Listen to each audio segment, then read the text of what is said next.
Welcome back. My name is Koushik and you are watching Koushik's Everyday English. Today's English speaking practice lesson will be very interesting for those who want to clear out their doubts about some confusing English verbs. Yes, there are some verbs in English which are very confusing. Confusing in the sense that we get confused while using them because some of the verbs are very similar in meaning and some of the verbs are opposite in meaning, but we get confused while using those verbs in our daily English conversation. So those who want to clear out their doubts about these confusing English verbs, today's video is for them. So what are we waiting for? Let's get started.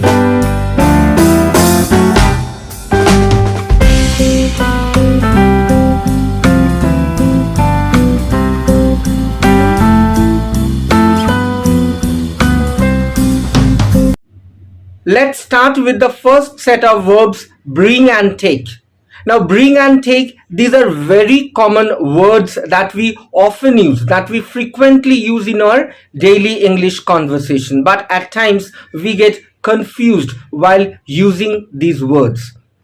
Now, bring implies a movement toward the speaker.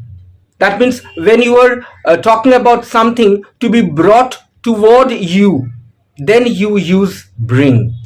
But take implies movement away from the speaker, right? It refers to a location that is away from you.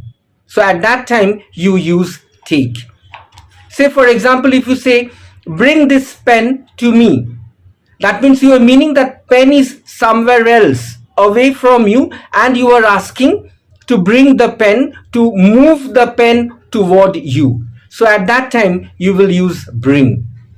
But if you say take the pen over there, that means the pen is near you, right? The location of the pen is near you, but you are asking to move the pen away from you. So in that case you can use take.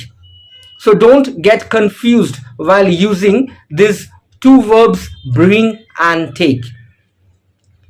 But when it's unclear or unimportant about the direction of the motion, then we can use both the verbs. Say for example, bring the dictionary with you to the pub or take the dictionary with you to the pub.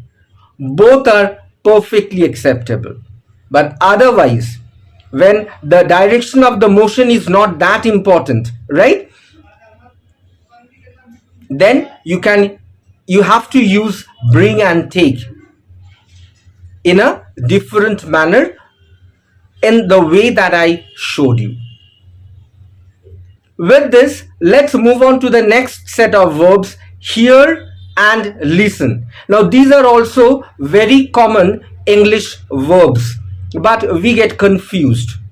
Now hear actually refers to the sound that automatically comes to our ear without us necessarily trying to hear them. That it's not necessary that you have to listen to them, but it comes automatically to your ear. But listen refers to the sound which you are trying to hear, which you are paying attention to. Say for example, I heard a strange noise in the middle of the night. So it's not necessary that you have to hear that sound, but that sound automatically comes to your ear. So I heard the strange noise in the middle of the night. But when the teacher says, listen to me carefully or listen to me attentively, that means you are bound or you are trying to pay attention to the teacher, right? Over here, it is necessary to hear what your teacher is saying. So over here, we'll use listen, not hear. Let's move on to the next set of verbs in today's list. Remember and remind. Now these are very similar in meaning, right? Now remember means to be able to bring to one's mind an awareness of someone or something from the past. Say for example, if I say, I always remember you. You have helped me so much. So in this case, we use remember, not remind. Now, remember can also be used with an infinitive. Infinitive means to plus the first form of the verb. Say for example, if I say, always remember to save your work just in case your computer crashes. So to save is an infinitive. You can also use remember with the present participle form of the verb. And what is present participle form? First form of the verb plus ing. Look at this sentence, then you will understand. I remember meeting her once. So meeting, met is the first form of the verb, and with that we are using ing. So this is the present participle form of the verb. So remember, I remember meeting her once. So in this way you can use remember, and over here you can't use remind. Now what does remind mean? Remind means to cause someone remember someone or something. That is, you are refreshing someone's memory. In that case we use remind. For example, he would have forgotten my birthday if you hadn't reminded him. So over here you had refreshed his memory, right? You have helped the other person to remember about the birthday, otherwise he would have forgotten it. So in this way you can use remind over here, but you can't use remember. But we often get confused because they are both similar in meaning. But from now onwards, I hope you can clear out your confusion, you can clear out your doubts about these two confusing verbs, remember and remind. Let's take up the next set of verbs, lend and borrow. Now these are exactly the opposite in meaning. Lend means to give something to someone to be used for a certain period of time and then returned. Say for example, if I say I will lend you the book for a week, that means the book belongs to you. You are the owner of the book and you are giving the book to someone so that he can use the book for a week, and then he has to return the book to you. So in that case you can use lend. And what does borrow means? Borrow means to take something from someone to use for a certain period of time, and then it has to be returned to that person. Say for example, I borrowed the pen from you. That means the pen belongs to someone else. The pen does not belong to you. You are not the owner of the pen. The pen belongs to someone, and you have taken the pen from the other person to use it for a certain period of time, and then you have to return the pen to that person. So in this way you can use borrow. So don't get confused while using these two words, lend and borrow. Let's move on to the next set of verbs in today's list. Come and arrive.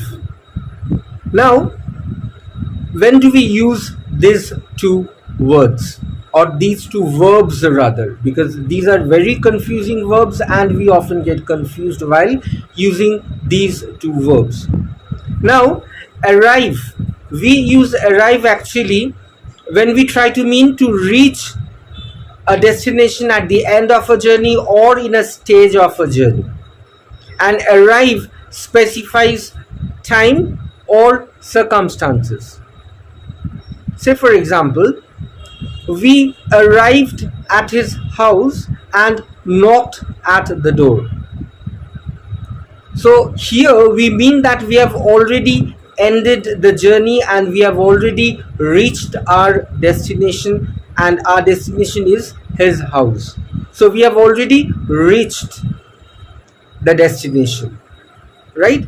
It's the end of the journey and we are knocking at the door. So it refers to the circumstances. Or if I say that the Prime Minister arrived at Uttar Pradesh this morning, that means over here this morning actually is the time specified by arrive. So arrive here specifies the time, this morning. So over here we can't use come, we have to use arrive. And when do we use come? We use come to refer to the action that is yet to happen, that is yet to begin. Say for example, if I say that are you coming to my place?